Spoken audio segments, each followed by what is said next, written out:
a lot when the members on the other side can't even give a full speech in the third reading of what is a significant piece of legislation when they didn't even allow it to go through a select committee process. And as I was talking, they've just stopped now, but they're laughing as if it's funny.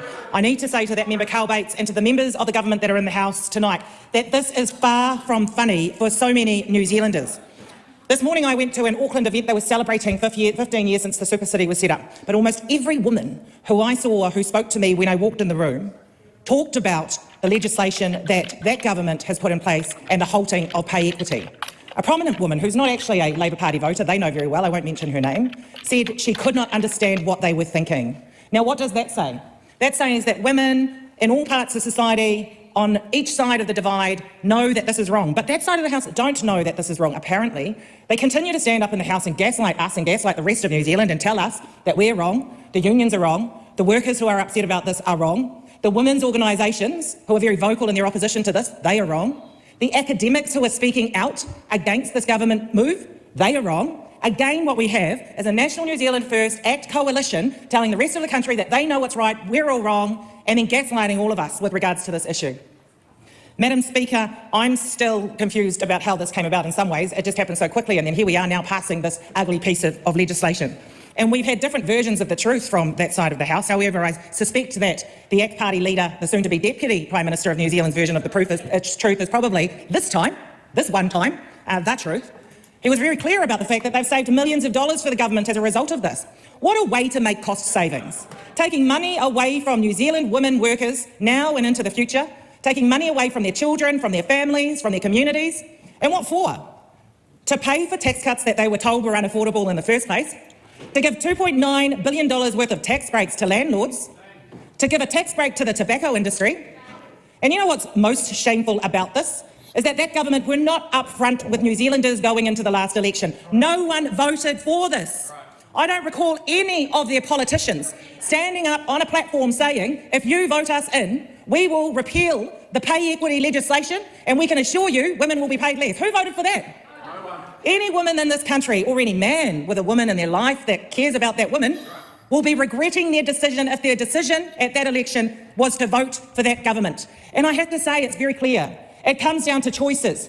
And we can see that women are not a priority for that government. And now the rest of New Zealand can see it as well. I think they have underestimated the sense of feeling of this issue.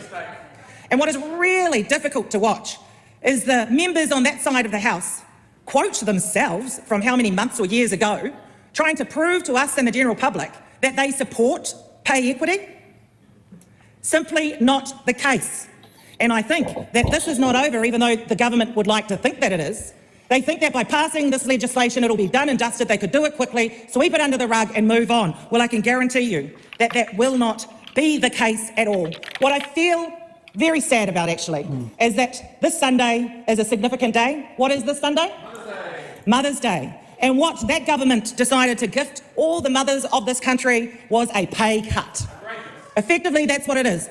What they have said is to all the teacher mums, all the social worker mums, all the mums out there that are carer and support workers, what they have said to them is that you cannot expect to get pay equity under us, or in fact for the next 10 years, and you will continue to fall behind your male counterparts, and you cannot expect to be paid fairly. And that is the Mother's Day gift that that side of the House has given every mother in this country.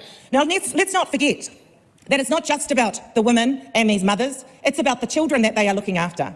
It's about the families that they care for. It's about the communities that they live in. And today, the gift that they have been given for Mother's Day is a pay cut. Madam Speaker, we of course are opposing this bill, and we can't help but see so much of a contradiction from that side with regards to the speeches that they give, with respect to the support they showed unanimously for the bill when it first went through. And Madam Speaker, we're sad for Aotearoa New Zealand, because we have had a proud history of being leaders for women, albeit mostly led by this side of the House, and today they take us backwards. Today they reverse that progress. Today they stand against everything that we are so well known for internationally for standing up for. And the rights and the working conditions and the pays of women are just a few of those things. Madam Speaker, I said it in my first speech and I'll say it again in this third reading speech. All too often we see members on that side of the House standing up in front of microphones at international forums talking about the progress New Zealand has made for women. And I've seen women on that side of the House talk about the progress that we have made for pay equity. I don't want to see any of those women or men stand up and speak to these gains ever again. In fact, when those women take the podium at those international events, what they should be doing is saying, actually, to everyone in this room, we have to acknowledge that as a country, we've just taken significant steps backwards for women, and that is because of their government's decisions, and you will need to stand up and say that you voted for pay equity to be halted, and you will have to stand up and say because of you and because of your colleagues, women will continue to be paid less, and that gender pay gap will continue to be the persistent pay gap that it is, and you will have to stand up and own that that is because of you. And I want to hear those speeches. Madam Speaker, it is a dark day for New Zealand today, and it has been a dark 2 days as the country has been taken by absolute shock as a result of this. I feel for the women who probably, for many, are still already struggling with the cost of living, rising rents, rising energy bills, and now they are going to be looking forward to very little in the way of pay increases and will not be able to expect to get pay equity anytime soon, Madam Speaker. That member, Andrew Bailey, is yelling out in opposition to what I'm saying, but I'm pretty sure no one sees him as the bastion of support or workers' rights or the person who should be speaking on behalf of or for women. So perhaps that member should remain silent during the duration of the speech and up until I finish, because I don't think he has much value to add. Madam Speaker, we oppose this bill. We are ashamed for that government, and the fight continues because the legislation may pass this evening, but that doesn't mean that we're going to remain silent on this issue or the rights of women in any area. Okay, so while she was speaking, I was doing a bit of live research. So, like, in that cabinet paper that I kept posting in the chat, under impact analysis, section 56, it states that the proposals in this paper do not require a regulatory impact statement or a climate change implications assessment. Okay, cool, that's fine. Actually, it's not fine, but okay. Why? Nothing is stated in there why. So I went over to the regulatory impact analysis under Ministry for Regulation, and it states in the overview, when a minister wants to create or change legislation, the agency must first provide Cabinet with an analysis of the likely impact of the regulatory changes being proposed. This is known as a regulatory impact analysis. The level of analysis should be in proportion to the significance of the change, and in some cases, an exemption will apply. Okay, what are the exemptions? So I've posted this, guys, so you can read along if you want. Okay, what are the exemptions?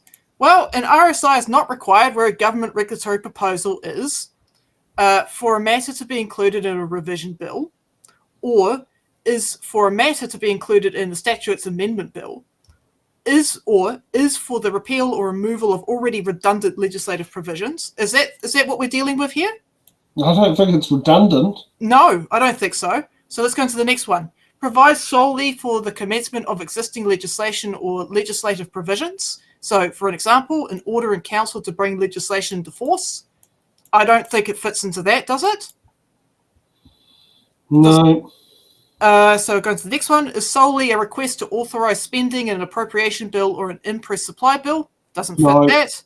Is solely a request for confirmation of secondary legislation that has already been made. Nope, doesn't fit that.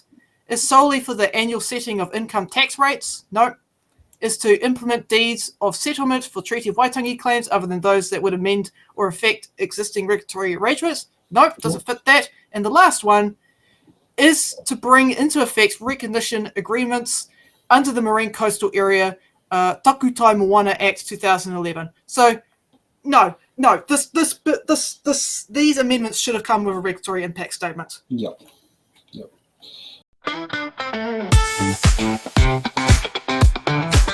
Thanks for watching. Make sure you're subscribed to our Facebook.